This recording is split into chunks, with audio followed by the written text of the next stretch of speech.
નમસ્કાર મિત્રો.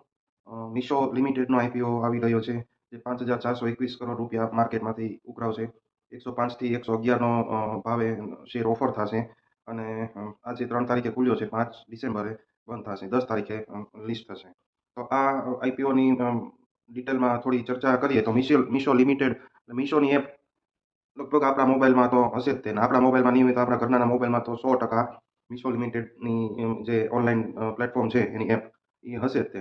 એટલે મિશો લિમિટેડનું અને એમેઝોન કે ફ્લિપકાર્ટમાં ફેર એ છે કે એમેઝોન કે ફ્લિપકાર્ટ છે એના પ્લેટફોર્મ ઉપર જે સેલર હોય છે એની પાસેથી પર ઓર્ડર કમિશન લેતું હોય છે અને એ ધીમે ધીમે એ વધારતું જ હોય છે. જ્યારે મિશો લિમિટેડ છે, મિશો જે એપ, એ એના સેલરો પાસેથી કોઈ જાતનું કમિશન લેતું નથી.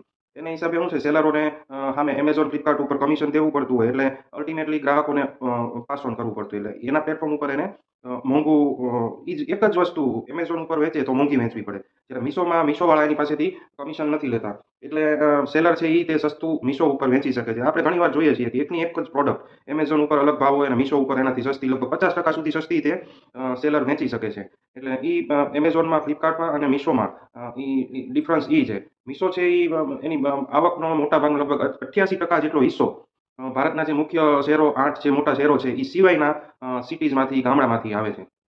એટલે સપોઝ માની લો કે ભાઈ દિલ્હી થઈ ગયું, કે ચેન્નઈ થઈ ગયું, અમદાવાદ, મુંબઈ, કલકત્તા, પુણે, આ બધા જે મોટા સિટી છે 8, એ સિવાયના નાના સિટી ટિયર 2, ટિયર 3 અને એ સિવાયના સિટીમાંથી 88% ઇન્કમ આની મિશોની આવે છે, જે એનું ખરેખર સ્ટ્રોંગ પાસું ગણી શકાય છે. કંપનીનું જે લોજિસ્ટિક ડિવિઝન છે એ વાલ્મો તરીકે ઓળખાય છે અને એ બહુ સ્ટ્રોંગ એની બ્રાન્ડ કહેવાય છે, કે જે ગામડા ગામડા સુધી આનું નેટવર્ક ફેલાયું છે, એટલી સ્ટ્રોંગ બ્રાન્ડ છે એની વાલ્મોની અને એટલું સારું નેટવર્ક છે.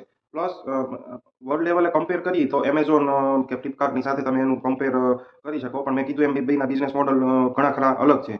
ચીનમાં એક ટેમુ કરીને ઓનલાઈન પ્લેટફોર્મ છે, જેને મિશો સાથે કમ્પેર કરી શકાય, કે ટેમુ પણ એવું જ પ્લેટફોર્મ છે કે ખૂબ જ સસ્તામાં ઓનલાઈન પ્લેટફોર્મમાં વસ્તુ જે છે એ વેચે છે અને એને ત્યાં શેર બજારમાં ખૂબ જ સારું વેલ્યુએશન મળે છે.